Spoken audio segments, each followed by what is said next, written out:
High guys, welcome back to my channel Sulagna's view. আমি সুলগ্না। তো আজকে তোমাদের জন্য নিয়ে এসেছি আরও একটা খুব খুব খুব স্পেশাল ব্লগ, অন্তত আমার লাইফে। তো আজকে কি আছে সেটা তোমাদের সাথে আমি এক্ষুনি শেয়ার করব। ততক্ষণ তোমরা এই ক্লিপসগুলো একটু দেখতে থাকো আর এনজয় করতে থাকো, আর গেস করো তো আজকে আমাদের কি অনুষ্ঠান রয়েছে।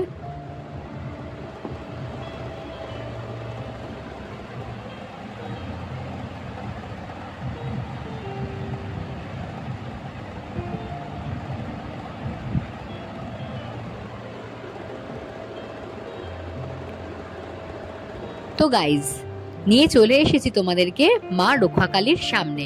কেন বলো তো? কারণ আজ হচ্ছে 2 সেপ্টেম্বর, কৌশিকী অমাবস্যা।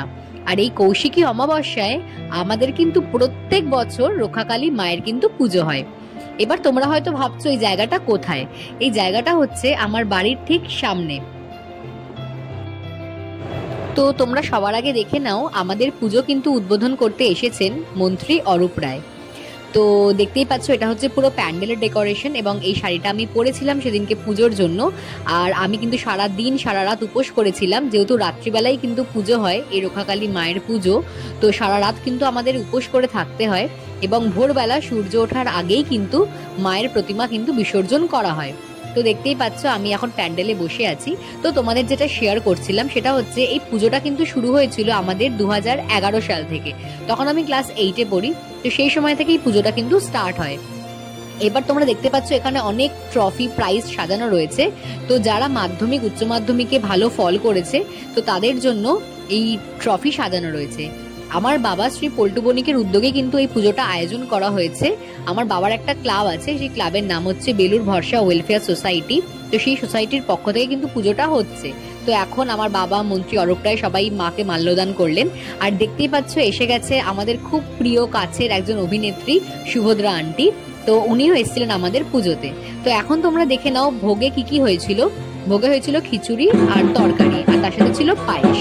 তো ধীরে ধীরে কিন্তু অনেক অতিথি আসছে আমাদের এখানে। তো এখন কিন্তু মায়ের পুজো শুভ সূচনা করার জন্য সবাই মিলে যাচ্ছে গঙ্গায় জল আনতে।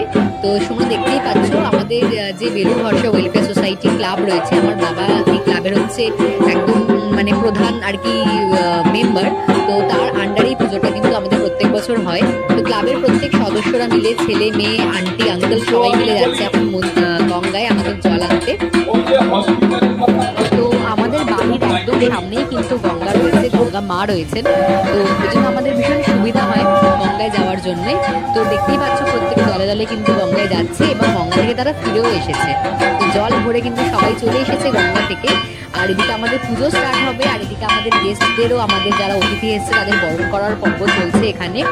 তো তোমাদের যেটা শেয়ার করছি, যে এই ক্লাবটা কিন্তু আমার বাবা তৈরি করেছিল যখন আমি অনেক ছোট। তার আগে তোমরা দেখে নাও, সুভদ্রা আন্টি কিন্তু আমাদের ছেড়ে বেরিয়ে পড়েছে। সুভদ্রা আন্টিকে আমি ধরে ধরে নিয়ে যাচ্ছি, ভীষণই এক্সাইটেড ছিলাম আমি। আমার বার্থডেতেও আন্টি একবার এসেছিল আগের বছরে। তো ভীষণই ভালো, ভীষণই হাসি খুশি, একদমই মানে মাটির মানুষ যাকে বলে। তো আন্টি চলে গেল। তো আমাদের এই ক্লাবটা অনেকই পুরনো। যখন আমি একদম ছোট ছিলাম সেই সময় বাবা এই ক্লাবটা বানিয়েছিল। আমাদের ক্লাবের আগে অ্যাম্বুলেন্সও ছিল, কিন্তু বর্তমানে সেটা নেই। তো সেই ক্লাব থেকে বাবা 2011 সালে আমাদের এই পুজোটা কিন্তু শুরু হয়। বলতে পারো আমার বাড়িরই পুজো কিন্তু একদম। আর এদিকে দেখতে পাচ্ছ আমার একটা স্টুডেন্ট এখানে বসে আছে, সৌমিলি, ওকে আমি খাইয়ে দিচ্ছি। আর এখানে আমার সব স্টুডেন্টরাই মোটামুটি বসে আছে, আর আমি কিন্তু সবার সাথে খুব মজা করে গল্প করছিলাম। আর তোমাদেরকে এখন নিয়ে চলে এসেছি আমি মায়ের সামনে, কারণ পুজো কিন্তু জোর কদমে চলছে, ধীরে ধীরে রাতও বাড়ছে। তো আমরা এখন ধীরে ধীরে একটু মায়ের সামনে চলে এলাম পুজো দেখার জন্যে। তো পুজো তোমরা দেখতে থাকো, আর দেখো কিরকম আমাদের ডেকোরেশন হয়েছে। এখানে কিন্তু সবাই যারা পুজো দিতে চায়, তারা উপোস করেনি কিন্তু পুজো দিতে চায়, তারাও কিন্তু এখানে এসে মায়ের সামনে প্রসাদ দিয়ে পুজো দিতে পারে। আর এটা হচ্ছে একদম লাইটিং ডেকোরেশন, যেটা কিন্তু তোমরা পেয়ে যাবে একদম আমাদের পুজোতে আসার আরো অনেক আগে। একদম মেন গেট থেকে কিন্তু আমাদের এখানে লাইটিং ডেকোরেশন শুরু হয়ে যায়। তো এরকম পুরো লাইটিং ডেকোরেশন চলতে থাকে। তো চলতে চলতে দেন আমাদের পুজোটা কিন্তু এই দেখতে পাচ্ছ তোমরা প্যান্ডেল। তো প্যান্ডেল সামনে কিন্তু এসে গেছে। তো প্যান্ডেলের আগে কিন্তু এতটা রাস্তা লাইটিং থাকে। তো লাইটিং ক্রস করে আসার পরে তোমরা দেখতে পাবে এরকম কিন্তু প্যান্ডেলের ডেকোরেশন থাকে। তো 2011 সাল থেকে পুজোটা চলছে, এখন 2024। তো এত বছর ধরে পুজোটার সাথে আমি রয়েছি, এবং আমি প্রত্যেক বছরই উপোস করি। এটা আমার খুবই মানে ঠাকুরের আশীর্বাদ বলতে পারো, যে আমার সেই সুযোগটা হয় প্রত্যেক বছর আমি উপোস করতে পারি। এই দিনে মায়ের কাছে পুজো দিয়ে কৌশিকী অমাবস্যার মতো একটা পুণ্যতিথিতে আমি মাকে অঞ্জলি দিয়ে পুজো দিই, ভীষণই ভালো লাগে আমার। আর বলতে পারো এটা আমার একদম বাড়ির পুজো, মানে বাড়ির পুজোতে মানুষ যেরকম আনন্দ করে, যেরকম মজা করে, সেরকম ভাবেই আমরা ভীষণ মজা করি। আমার বাবার যেহেতু অর্গানাইজ করে এই পুজোটা, আর শুধু আমার বাড়ির লোক নয়, পাড়া প্রতিবেশী প্রত্যেকেই, মানে কেউ বাদ থাকে না এই পুজোটাতে আসার জন্য, সবাই কিন্তু আসতে পারে এই পুজোটাতে, যেহেতু আমাদের বাড়ির সামনে বিশাল বড় প্যান্ডেল করে হয়, আর আমরা দুদিন ধরে খুব আনন্দ করি। তো এখন চলছে আমাদের আরতির সময়, তো আমরা সবাই মিলে প্রদীপ জ্বালাচ্ছিলাম, আর মায়ের ভোগও দেখো একদম রেডি। ভোগে কিন্তু অনেক কিছু ছিল, ফল প্রসাদ থেকে শুরু করে লুচি, পোলাও, পায়েস, সবজি, অনেক কিছু ছিল কিন্তু প্রসাদে। তো এই যে প্রদীপটা তোমরা দেখছো, যারা যারা আমরা উপোস করেছিলাম প্রত্যেককেই কিন্তু প্রদীপটা জ্বালাতে হয়। যারা উপোস করে থাকবে নিয়ম হচ্ছে প্রত্যেককেই 2-3টে করে কিন্তু প্রদীপ জ্বালাতে হয় মায়ের সামনে। তো আমরা সেটাই করছিলাম। আর দেখো যখন সবকটা প্রদীপ জ্বলে গেল, কি সুন্দর একটা লাগছে দেখতে, একটা আলাদাই শোভা পাচ্ছে মায়ের পুজোটা। আর তখন কিন্তু তোমরা বিশ্বাস করবে না, অলমোস্ট রাত কিন্তু 1:30 থেকে 2টো বাজে। মানে এই মায়ের পুজো কিন্তু একদম রাতে শুরু হয় আর ভোরের আগেই শেষ হয়ে যায়। কিন্তু আমাদের এত এনার্জি ছিল, মানে মায়েরই আশীর্বাদে বলতে গেলে, আমরা কিন্তু 1:30-2টোর সময় তো আমরা ভীষণ এনার্জি নিয়ে আমরা প্রত্যেকেই ওখানে বসেছিলাম, প্রত্যেকেই পুজো দিচ্ছিলাম, অঞ্জলি দিচ্ছিলাম। এই হচ্ছে আমাদের ঠাকুর মশাই, যবে থেকে আমাদের পুজো শুরু হয়েছে 2011 সাল থেকে, আমার বাবা কিন্তু এনাকে দিয়েই প্রত্যেক বছর পুজো করান, আর ভীষণ ভালো উনি ভক্তি করে পুজোটা আমাদের সম্পন্ন করেন। তো ধীরে ধীরে চলছে আরতির পালা। এখন দেখতে পাচ্ছ শাড়ি দিয়ে আরতি করা হচ্ছে, দেন পদ্ম ফুল দিয়ে আরতি করা হচ্ছে, ভীষণ সুন্দরভাবে ঢাকের আওয়াজের সাথে কিন্তু আরতির পর্ব চলছে।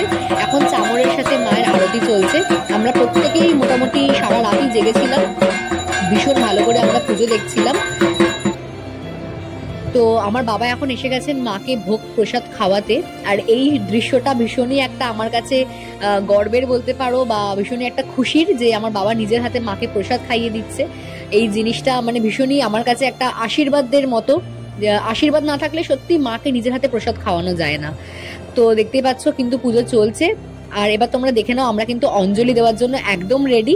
দেখতে পাচ্ছ তোমরা রাত মোটামুটি তখন 2:30 বাজে। 2:30 তো কত ভিড় আমাদের এখানে, মানে দুর্গাপুজোর চেয়ে কোনো অংশে কম হয় না কিন্তু এখানে ভিড়, এতটাই ভিড় হয় আমাদের এখানে।